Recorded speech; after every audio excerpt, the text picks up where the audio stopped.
imitating the wrap-up on the Butcher Benton package. I'm Lieutenant Dick Chasen. This hadn't been a routine case, and to find the answer, I've had to put a lot of little pieces together. It began on the day most cases can be called closed. It was the day before the butcher was to be executed.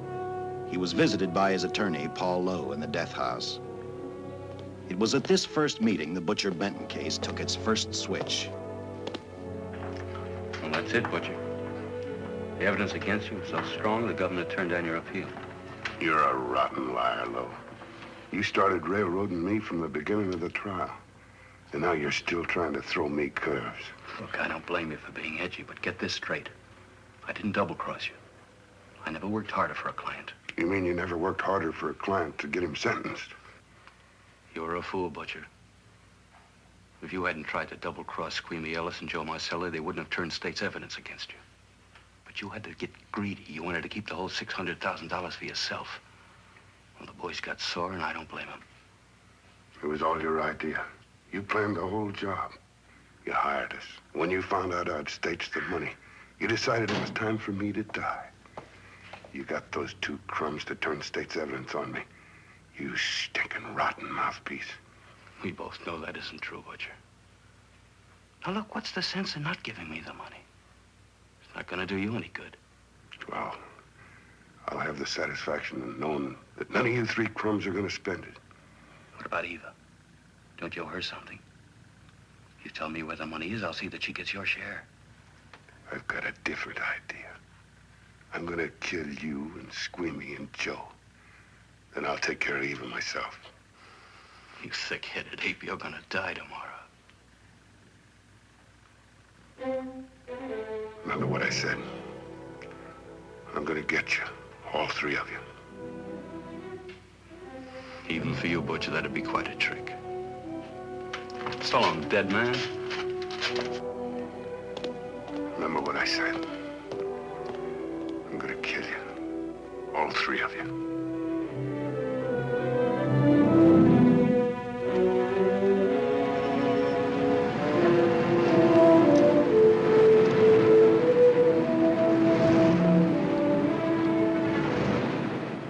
Back in Los Angeles, two men sat in a bar room listening to a newscaster tell his headline story.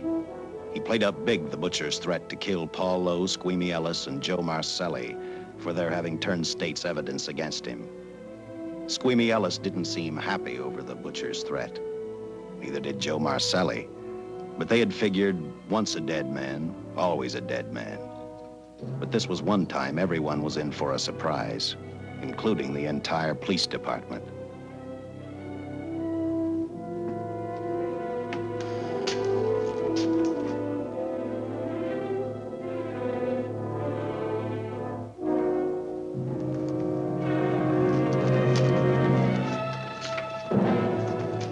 You seen the headlines, Captain? Teletype just came in from San Francisco. Butcher's execution is set for 5 o'clock this afternoon. And like the newspapers say, he still refuses to talk about that stolen money. Well, I still have hopes of coming up with something. That's what I dropped by for, Dick. With Butcher's execution, the department's marking it case closed. That means you'll be reassigned. I've spent a whole year trying to break this case. As far as I'm concerned, Butcher's death is just the beginning. Of course, I can't prove it, but I think that Paul Lowe was the top man. And even though I have to keep working on it while off duty, I'm going to get Lowe, Squeamy Ellis, and Joe Marcelli. Okay, Lieutenant. Officially, I've taken you off of the case. Unofficially, I wish you luck. Do me a favor. Keep me posted. Will do. Thanks, John. I headed for Eva Martin. She worked in a local burlesque house. I'm a cop, and my job is to ask questions and get answers. So I decided I might as well start again with her.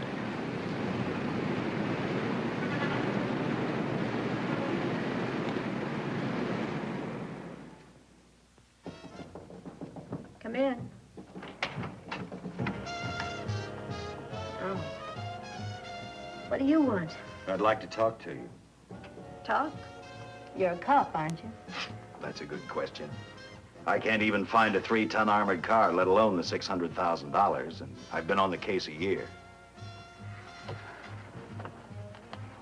I've told you, and I've told you, and I've told you. I don't know anything about the money. I never did. Benton's gonna be dead in a little while. I thought it might make a difference. I never knew anything about the money. Call me dumb. I didn't even know Charles was in the rackets until the trial. Now, take it easy, kid. You're on, Eva.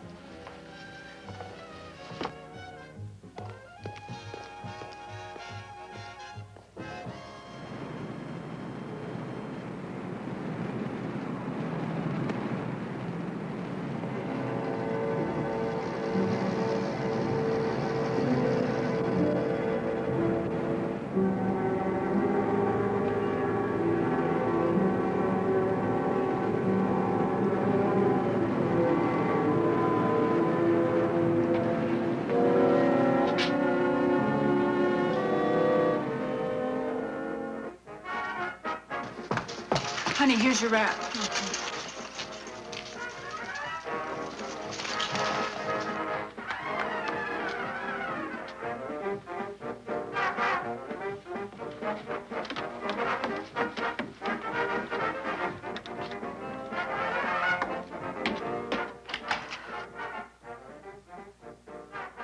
A few moments ago, Butcher Benton, without revealing the whereabouts of the $600,000 stolen in the armored car holdup, paid for his crimes against society in the gas chamber at San Quentin. Now for a look at the international scene. Today... Come on, baby. Don't waste tears on Benton. I feel so badly about Charles. If I'd known, maybe I could have done something. How about a drink? We could both use one. An artist can't drink while she's working, Paul. Boy, see.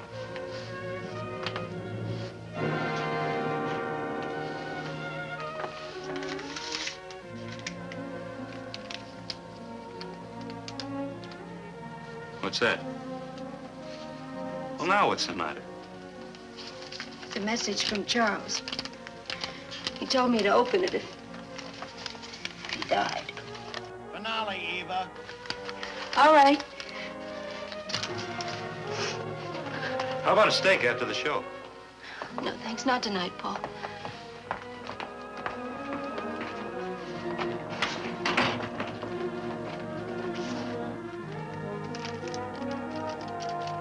I didn't find out until much later, but Paul Lowe, in opening the letter the butcher had given Eva, found a map outlining a section of the city sewer system. And clearly identified was the spot where the butcher had hidden the stolen payroll. He replaced it with a $50 bill. I guess he figured $50 to gain $600,000 was not a bad day's work.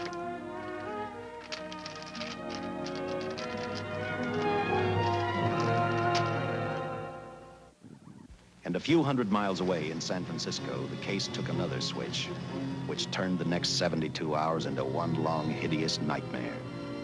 Dr. Bradshaw, a distinguished biochemist, was making preparations for a final experiment which he hoped would lead the way to a cure for cancer. He'd been successful with laboratory animals. The last step called for a human body. And Dr. Bradshaw's assistant quickly made a deal with a local mortuary and returned to the laboratory with the dead body of Butcher Benton.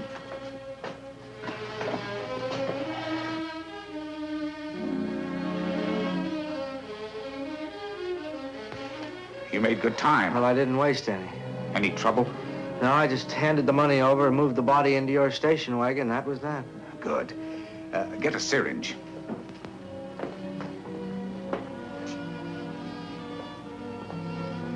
He's in good shape. Well, I hope so. We'll get other blood samples later. We'll run this one through fast. Right. Now wheel him into the machine and then raise him. Right.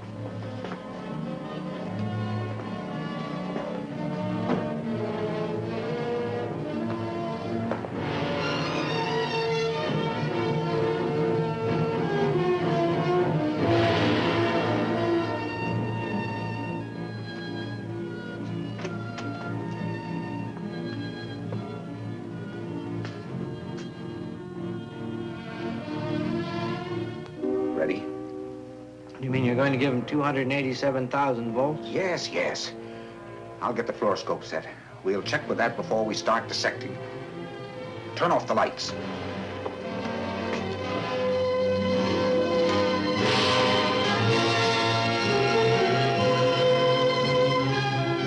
There you are, old boy. If you respond properly and my theory is sound, you'll be more famous dead than alive. Throw the switch.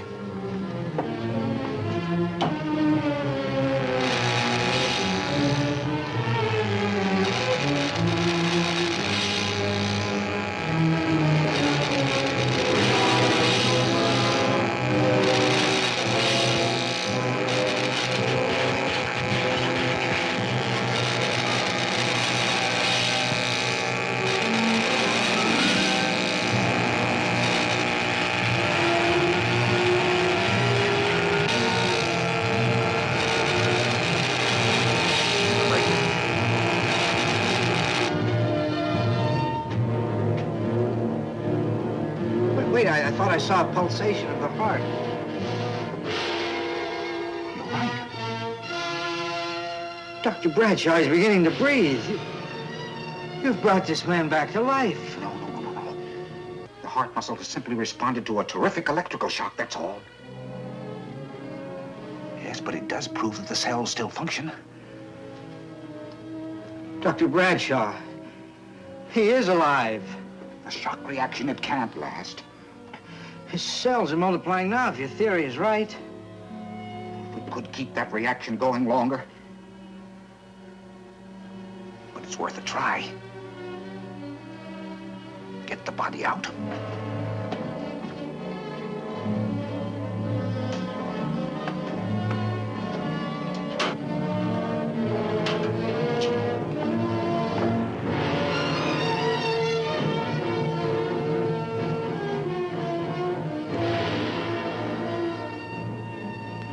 Get some adrenaline from the supply room. Some amyl nitrite, too. Hurry, hurry.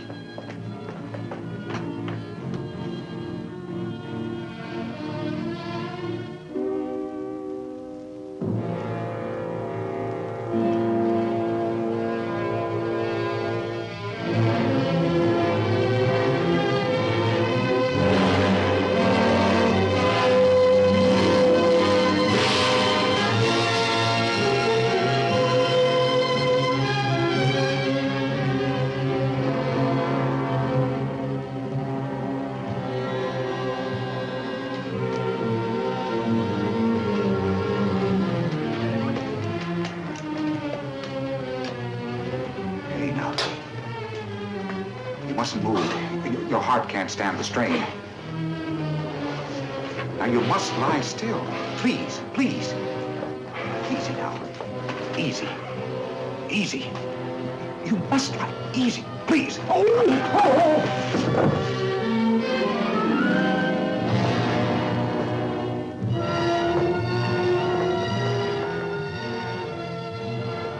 Dr. Bradshaw's experiment had given life back to the butcher. He tried to talk, but the electrical voltage had burned out his vocal cords. Yet it hadn't destroyed his brain. He knew who he was. He knew who he hated. As he stumbled about the room, I think he thought only about one: kill Lowe, Squeamy, and Joe Marcelli. The tremendous electrical voltage that Dr. Bradshaw had given the butcher had increased his cellular structure to the point where he was no longer a man. Dr. Bradshaw's experiment had created a vicious, brutal animal with an almost inconceivable amount of strength. Dr. Bradshaw must have believed the butcher's regained life would last for only a few minutes. Therefore, instead of calling for help, the doctor decided to handle his creation alone. Now, easy, Benton. Just relax. I'm a doctor. I want to try to help you. Do you understand me? You're in my laboratory. The execution was carried out and you were declared dead. I tried an experiment on you and brought you back to life, although I didn't intend that. Now, you've had a great shock. Now come and sit down. Now, be quiet. Now, come and sit down. Take it easy. That's the boy.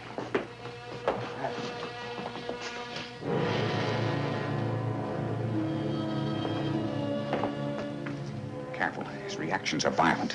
How do you explain this? Each cell must have multiplied 100 times, perhaps thousands. His strength is unbelievable. No, it's too late for the amyl nitrite. I want to get some blood samples, make some tests on him, find out what's happened. Get me a syringe.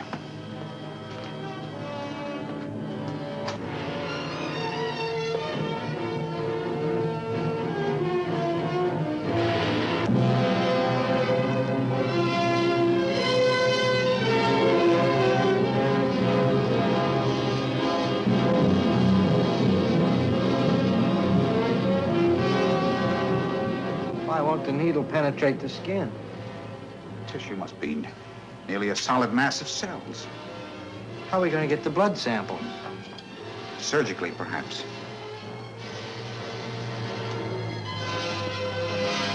Now, easy, then. Take it easy. You can't leave here now. I'm responsible for your being alive.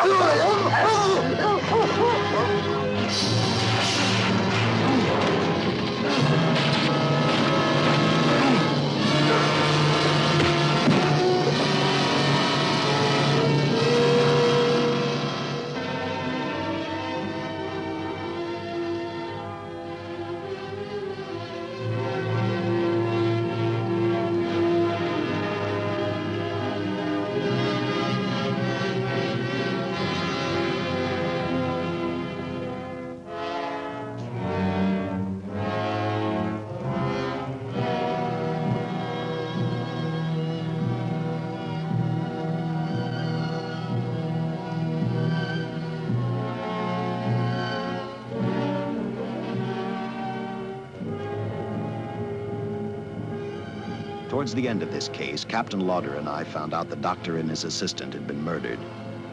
But I'm getting ahead of my story. The butcher didn't know how he had been brought back from the dead, and he didn't care. All he knew, he was alive. Then this monster-made man started thinking about Los Angeles.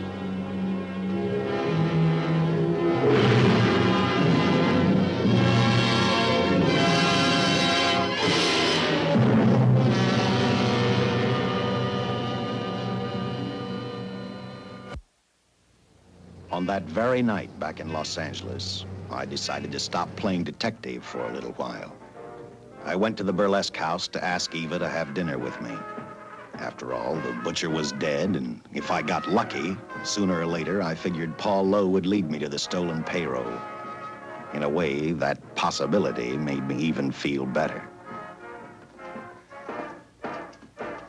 It's not fair to watch the show from backstage. Next time, I'll pay admission. I take it by that remark you like my routine. Yeah, you're pretty good. What I can't figure out, though, is why you stay in a place like this. It shouldn't be hard for someone like you to get a job in a class spot. If you weren't a detective, I'd be willing to bet with a line like that your next remark would be, how about dinner? Well, not exactly dinner, but a hamburger might be a good idea. If you're asking in an official capacity, I can't say no. I'm off duty. For the past 6 months, all I've ever called you is Lieutenant Chasen. Do you have a first name? Uh-huh. Dick. Give me 10 minutes for a quick change, because you just made yourself a date, Lieutenant. I mean, Dick.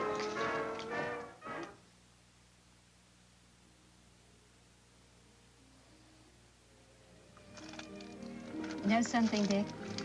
I haven't had hamburger in the front seat of an automobile with a guy in a lot of years. Well, from now on, we'll do it more often. It's funny. I always figured a policeman wasn't really a human being. I mean, unless he was arresting someone or trying to solve a case, he was unhappy. Shows you how wrong you are. In fact, everyone on the force gets fed up occasionally with the job they do. Maybe we're more human than anyone else. We see so much trouble, we get to hate the word. But as long as the world's filled with people, there'll have to be men who enforce the laws. What made you join the department? Now who's making with the questions? No, honest, I'd like to know. Well, it's really a very short story. When I got out of the Air Corps, I knocked around for a while. Well, I went to work for an oil company. One day, I went back to college on the GI Bill. Just before graduation, I noticed all about the police department exams. Seemed a pretty good thing to do with your life, so I took the exams, passed, then went on from there. If I ask one more question, will you give me a straight answer? Try me. Am I still part of the Charles Benton investigation? I mean, right now. I don't think so. As far as the department's concerned, when Benton was executed, the case was marked closed. But inside of me, that's not good enough. I don't follow you. Well, the $600,000 is still missing. And a fast-talking underworld lawyer like Paul Lowe is walking around a free man. Someday, no matter how long it takes, I'll get him and the money. Until I do, the Benton case for me is not closed. I give you my word, Dick. Charles Benton never told me anything about the money. Oh, I've been sure of that for a long time. But how did you ever get mixed up with anyone like the butcher? His trouble ever started just happened. I had a roommate who used to date Benton all the time. One day she packed and left for Chicago. Benton carried a torch for her, and he used my shoulder to cry on. First thing I knew, we were having dinner together, and a few weeks later, I was labeled by the police as this #1 suspect and Benton's girl. But it was never like that. I made only one mistake. I felt sorry for him. You mean, until he was arrested for the robbery and the killing, you had no idea how he earned a living? I know this is going to sound crazy, but I only went out with Benton a couple of times. And all we ever talked about was Madge, my old roommate. The last time I saw him, he tried to get too friendly, and that's when I told him he had the wrong girl. But like I said, I'd already made my mistake. What about the burlesque house? How do you two fit together? You sound like a lot of other people. I left a small town a couple of years ago because I won a beauty contest, and the first prize was a screen test. After which, nothing happened? That's right. Only, it was pretty rough. And then one day I read an ad about girls wanted for a burlesque show. I auditioned and I got the job. You know something? It's like any other job. If you're looking for trouble, you can find it even in a schoolroom. Well, when the screen test didn't work out, though, why didn't you go on home? Well, first you have to have a home to go back to. My folks are dead, so Los Angeles was as good as any place else. I don't know about you, but I do 8 shows a day, and at this hour, I'm bushed. I know what you mean. Mind if I drive you home? No. And I'll tell you something else. I haven't minded anything about tonight. Not even the hamburger. I kept playing tag with Lowe. He made 4 telephone calls. 3 of them didn't interest me, but one did. The one to Joe Marcelli. I watched Joe head for his meeting with Lowe, and for some unknown reason, I began to get the feeling that this case was finally about to explode in my favor.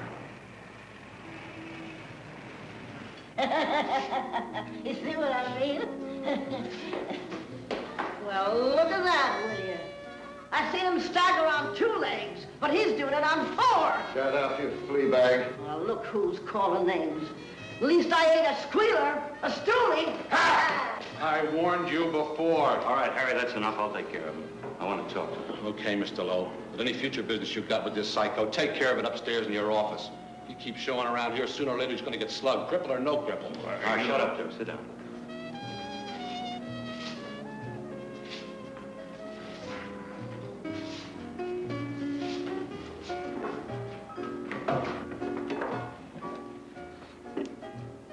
I need a shot, bad. You'll get one after I talk to you. You sober enough to understand? Yeah, I run out of dough. No wonder. Look at you. You used to be the best torch man in town. Now I don't think you could crack a safe if you knew the combination. No jobs. Nobody wants me since I turned states on Benton. That's your doing. You talked me into All right, it. quit crying. I got a job for you. If you can stay off that stuff long enough. You know I can if I've got a job. How much? What is it? There's $2 grand in it for you. Where? Right near where he pulled the job. You interested?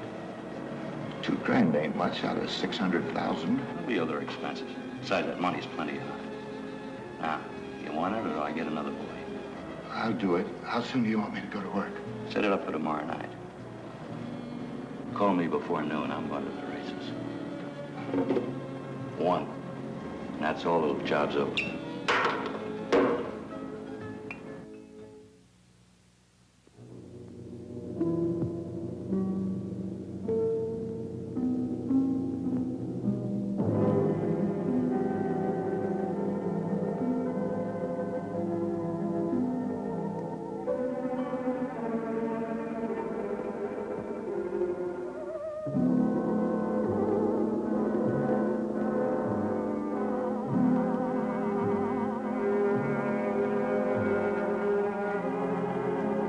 The butcher was walking slowly toward Los Angeles. He'd traveled through wooded hills to prevent being seen by anyone. Finally, he came to a quiet road. He stopped to get his bearings. And then he saw her. He saw something else. An automobile. For the butcher, that rang a bell. With a car, he knew by the next afternoon he'd be in Los Angeles in plenty of time to catch up with the 3 men who had double-crossed him.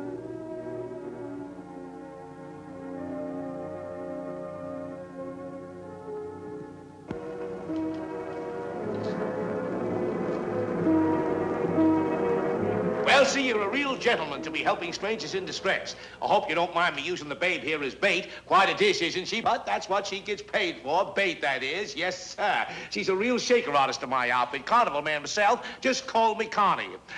Yeah. Well, friend, we're in a little bit of difficulty here. Got a flat tire, brand new car, no tools in the back. Why, some of these dealers make my carnival grifters look like babes in the woods.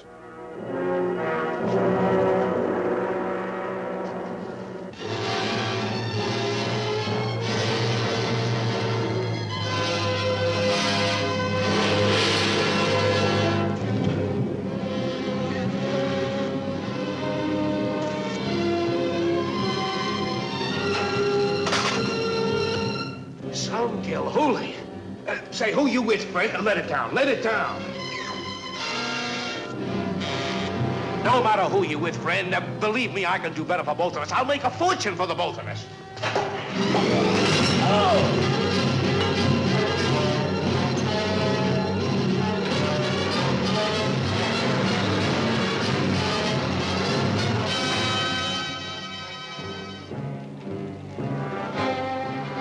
An hour later, the San Francisco Police Department sent out an APB. Squads were sent to various parts of the countryside.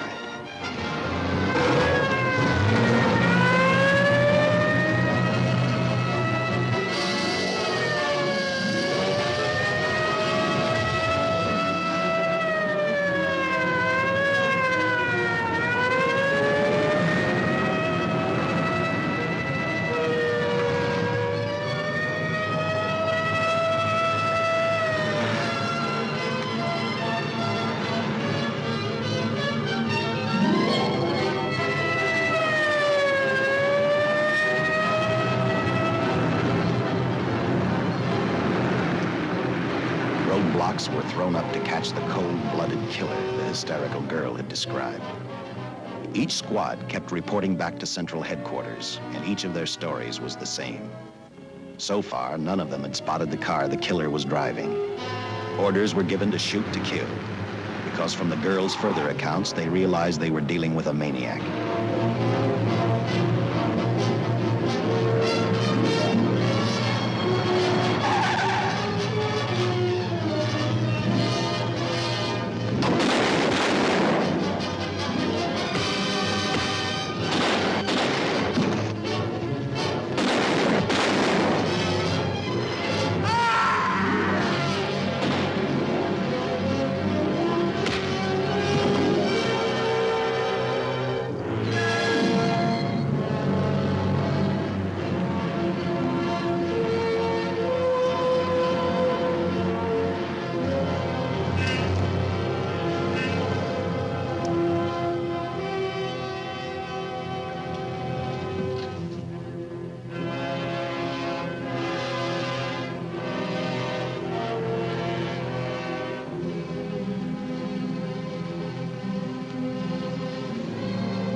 I trust that this information will answer all of your questions. If I can be of any further service, let me know.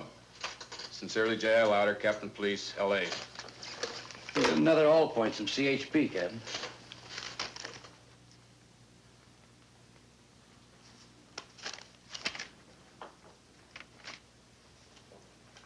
These reports sound like they come from a bunch of loonies. You sure do. There it is. Sergeant. Yeah. I want Lieutenant Chasen to look these over as soon as he comes in. All right, Captain. The next morning, I read the stories of the brutal murder of the 2 police officers. I also read the witness's statement about the bullets having no effect upon the killer. I felt sorry for the witness, and I thought about how easily a person's mind can become confused when suddenly they receive a brutal shock. I didn't believe a man existed who could not be stopped by a slug from a .45. Good morning, Captain. You and the rest of the force are going on 24-hour duty. Seen the headlines? You mean this guy that's running amok up north? Yeah, the latest report, he's killed 2 police officers. Made a getaway in a green coupe heading south. I've got a hunch this killer's gonna be our baby. He could be in town right now. Yeah. You better get started, Lieutenant. Okay. Any new leads on that hold-up money? I think the girl can probably be counted out. If any of the others are wise, they're keeping mighty quiet. Well, let it ride for now. The whole force is gonna be on the spot until we catch this killer. Newspapers will have a field day.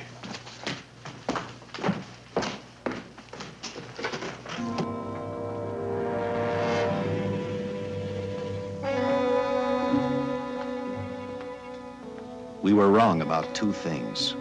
The killer was already in our city, and we didn't know he was Butcher Benton. He headed straight for Eva Martin.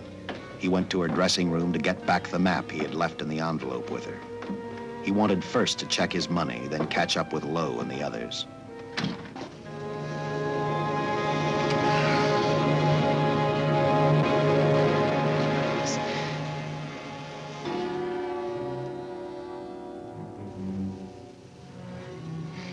Can't be.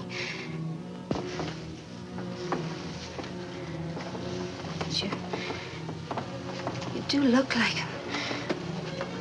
Only different somehow.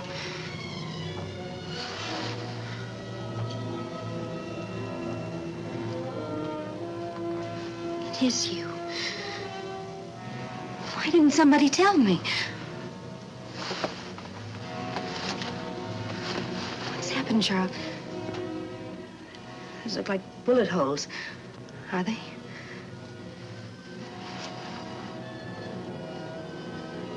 There isn't even a mark.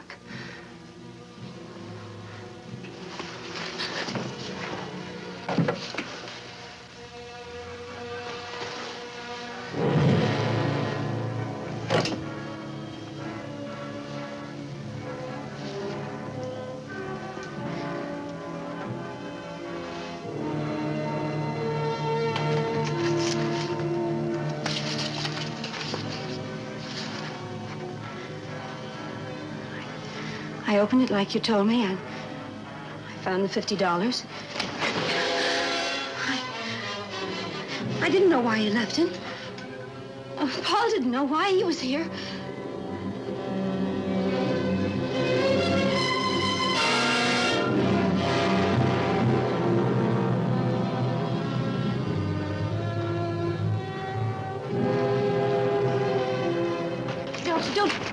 Don't think crazy. The name of Paul triggered his hate. He left her dressing room and started for Squeamy Ellis and Joe Marcelli's place. Because he knew, with them out of the way, Paul Lowe couldn't open the strong box where the money was hidden. He thought of Squeamy and Joe first. He was saving Paul Lowe for last.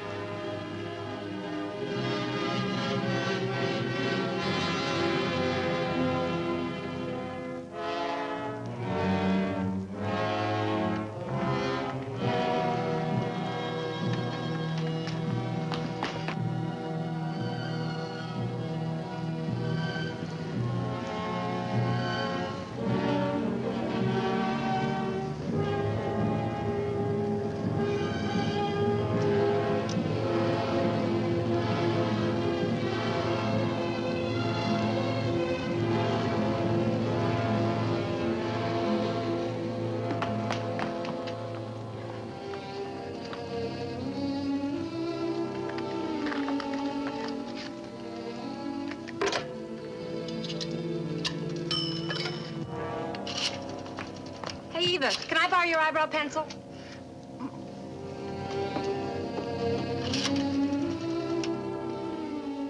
Operator, get me police headquarters. Lieutenant Chasen, please. When do you expect him? Well, tell him Charles Benton is alive, and even bullets can't stop him. I'm not crazy. Just say a friend of Charles, he'll know.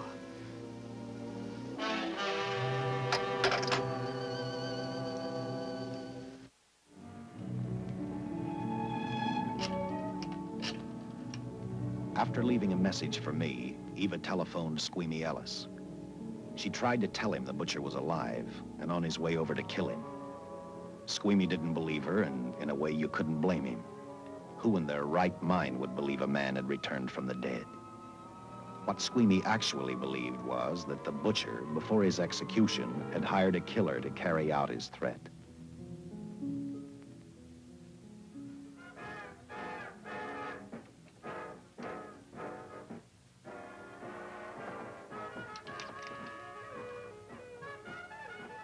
You sick?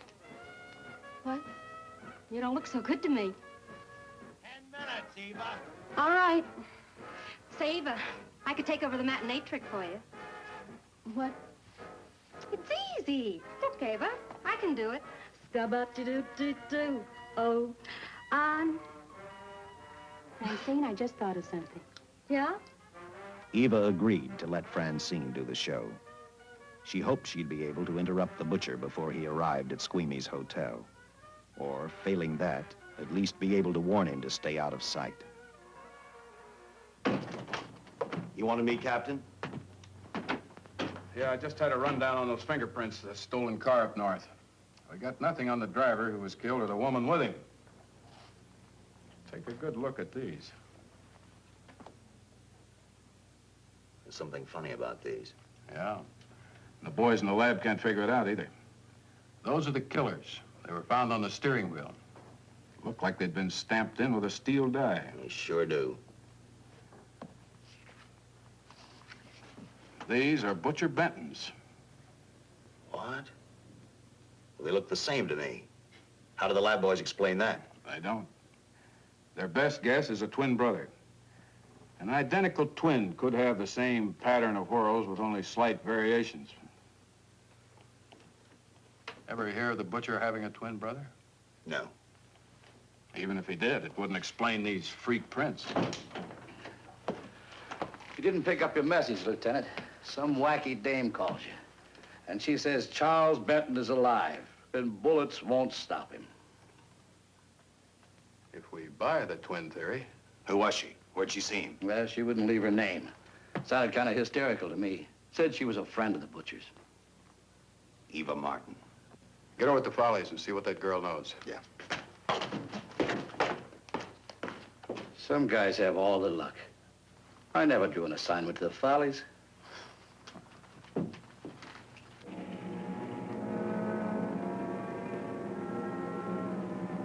Meanwhile, the butcher headed for Squeamy's hotel. He didn't seem to be in any particular hurry. Actually, he seemed like any normal person, on his way to work or on his way home.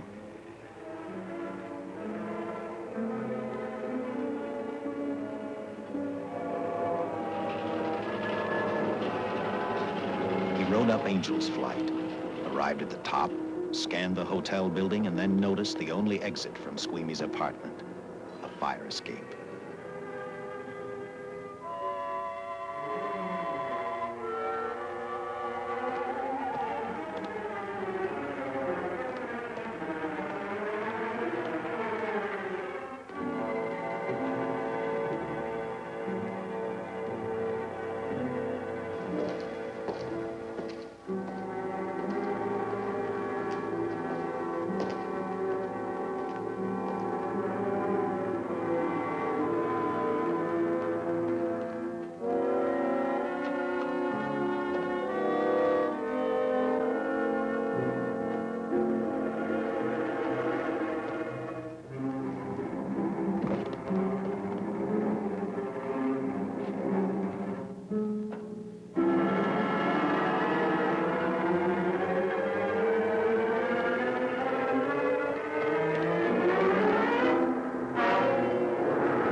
Butcher was figuring his next step. And as he looked at the dead cop, he thought about Paul Lowe, the next man on his list. Seen Joe Marcelli? Not since last night when I told him I didn't want him around here no more. Give me a shot.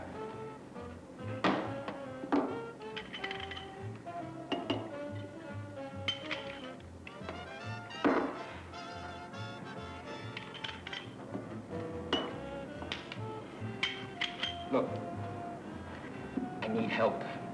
Just found out that Benton's hired a killer to get me. He's after Joe, too. Then Well, then drink up and get out. I don't want no trouble around my place. You're a real pal. Drink up and get out, I said.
Operator, get me the police! Police! Yes!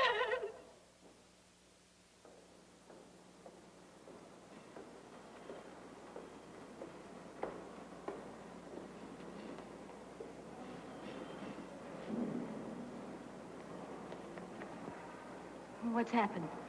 A guy named Squeamy got thrown from the 5th floor. He's deader than a mackerel. Customer of mine. You mean Squeamy Ellis? Yeah, that's it. Just Squeamy. No one else was killed. Ain't one enough?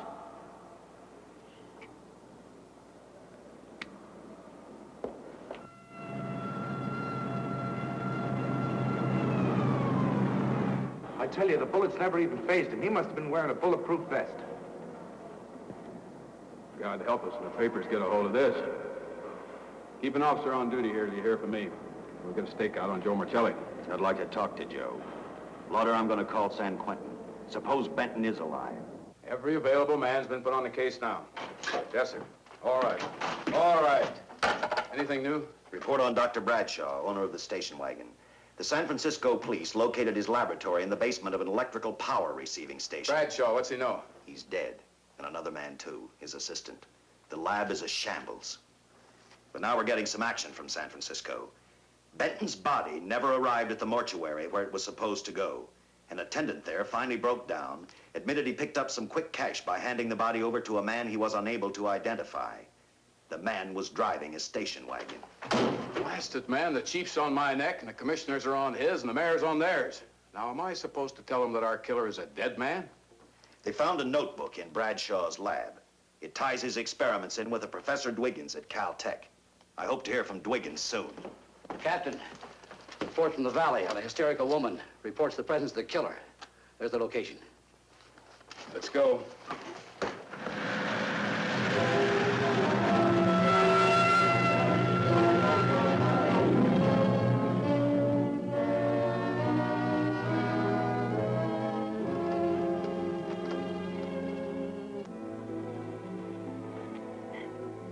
You and your boyfriend had a little fight, and he got out of the car to take a walk.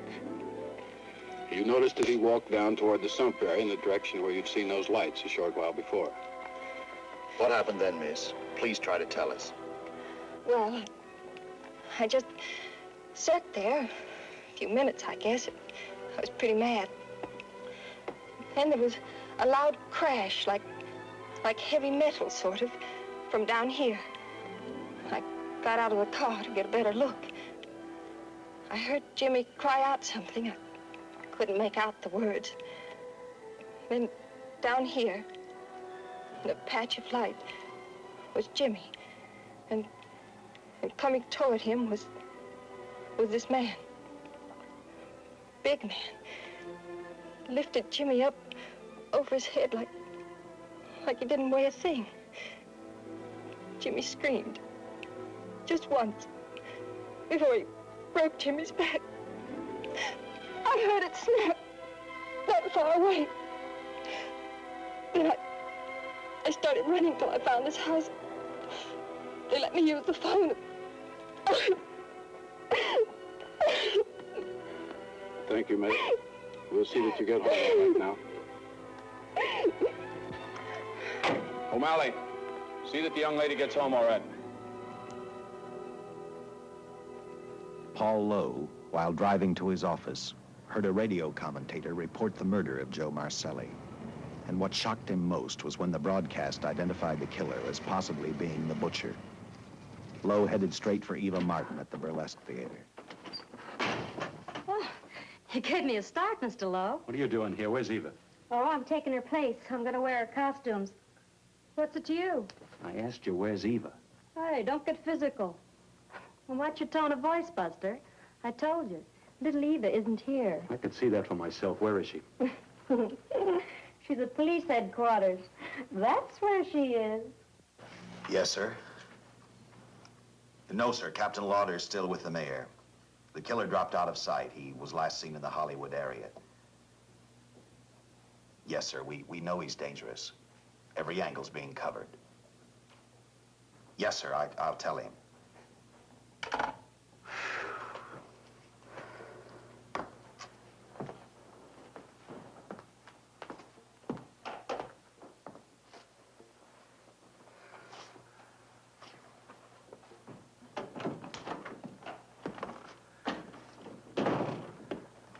Here, see how these fit. Low heels. I'm sorry. It's the best our wardrobe department can afford. Any idea how soon the captain will be back?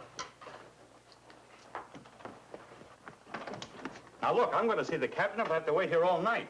Paul. Paul, Charles killed Squeamy and Joe. Joe, too? Benton? He's alive. I saw him, but nobody will believe me. I'm checking it. My guess is whoever killed them is on the trail of the money, Lowe. Now, maybe you better start talking if you know anything about it. I don't know anything. Did the butcher have a brother? No brother. It was Charles. I saw the tattoo on his arm.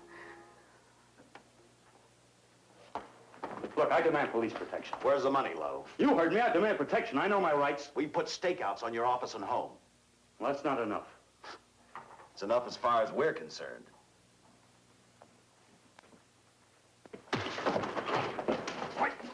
Now you gonna book me, Sergeant? Then throw away the key.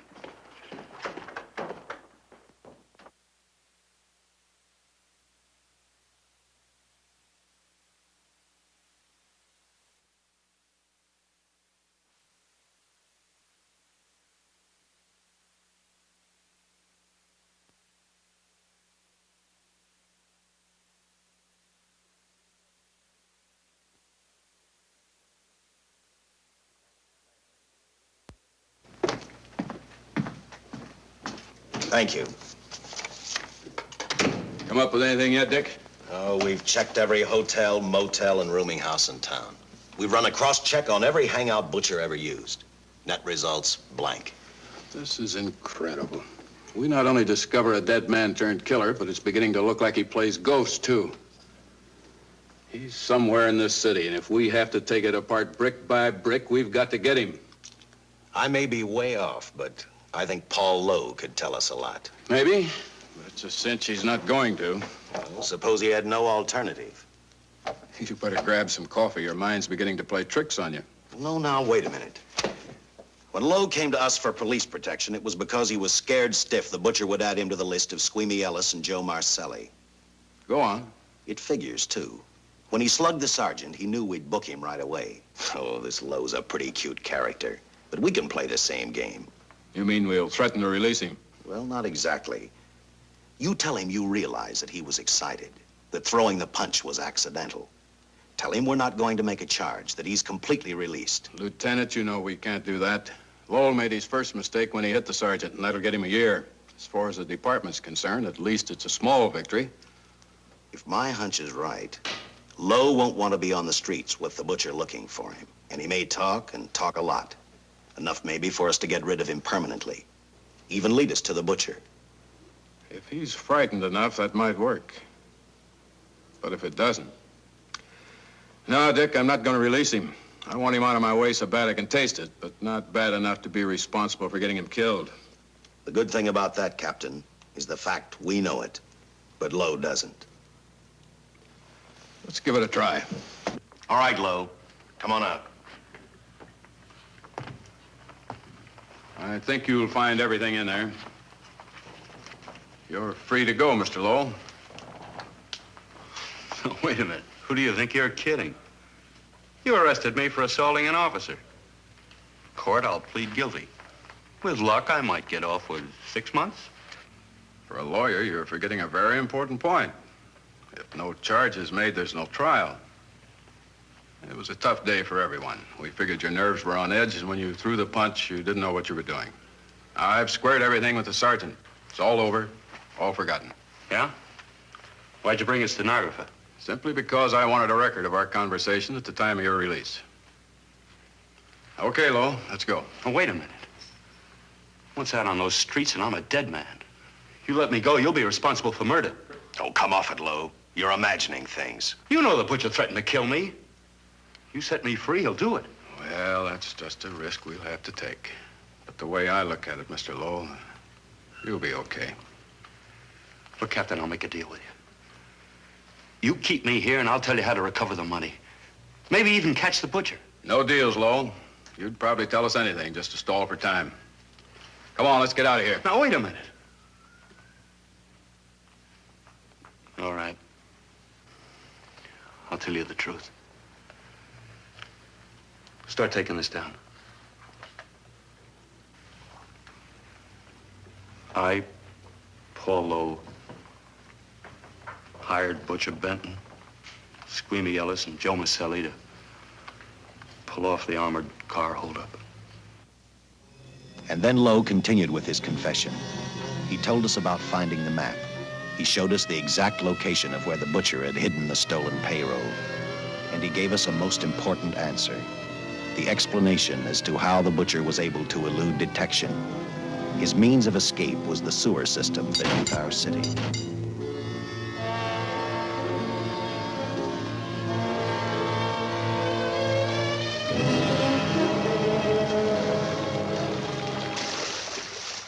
The department went to work fast. Every police squad in the city was detailed to cover a specific area. Every entrance and exit to the Los Angeles city sewer system of 700 miles was covered. Captain Lauder and I, along with several other squads, headed for the entrance where, according to the map, Butcher had hidden the money. Our job was to stop him, and that made me think of one specific question. When we found him, could this monster be stopped? I, for one, wasn't sure.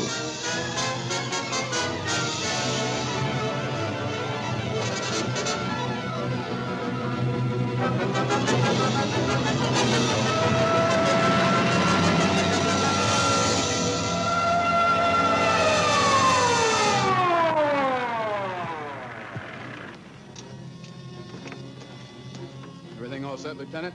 City engineers mapped out each possible exit. The squad of officers are spotted at every point. If the Butcher can be caught, now's the time. Well, after I talked to Caltech, I called on the fire department for a little help. The professors thought a flamethrower might stop him. Flamethrower? I suppose their boys have had a chance to join our squads by now. See, we have one with us here. Have you thought about what'll happen if this doesn't work? No. I've been praying too hard that it will work.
This is where we split up.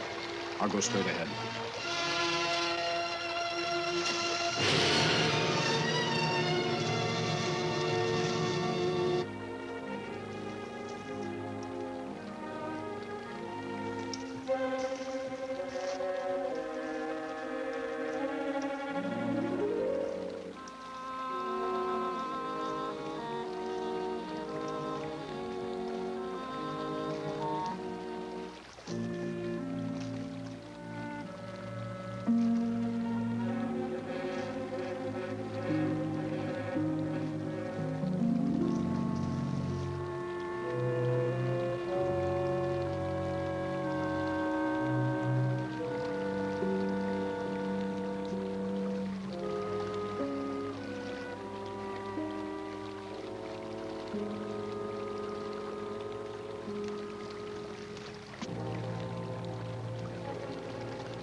If this map's right, we're off our course.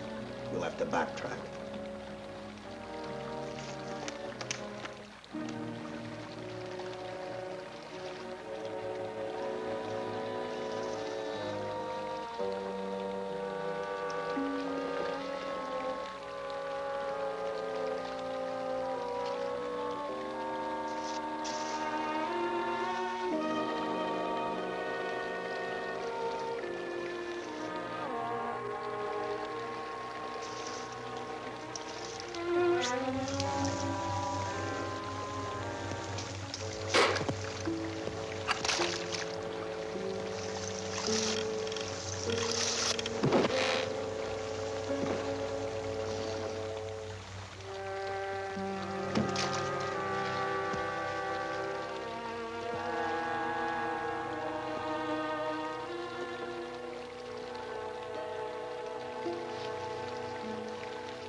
Let him have it.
And the tremendous shock of electricity that brought the butcher back to life destroyed him.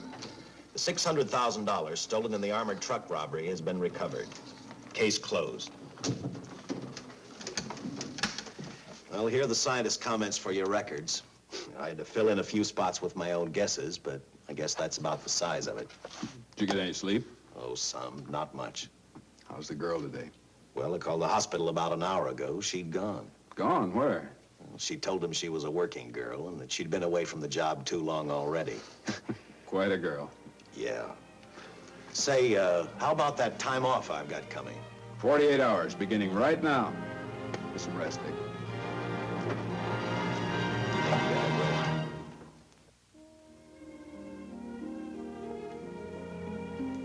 know something, Dick? The past 72 hours seem like a bad dream. That rest in the hospital today really gave me a new lease on life. Now that it's over, I can't believe it actually happened. The important thing is to remember it is all over. I suppose you'll be assigned to another case. I'll have to give up hamburgers in the front seat of the car for steaks in a restaurant. No, I've thought about that. In fact, I decided to do something about it. I started by talking the captain into a short holiday, and just about an hour ago, I got you fired. What? What did you do that for? I figured that being my wife would take up all of your time. Even if I wanted to say no, I couldn't. You're not supposed to say no to a detective. I figured that, too.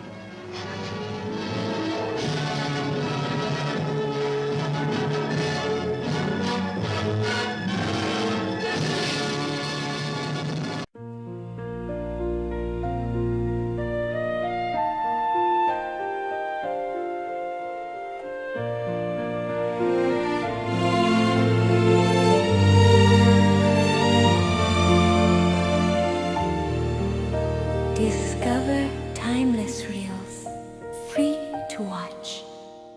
See at YouTube by at Vintage Public Domain Cinema.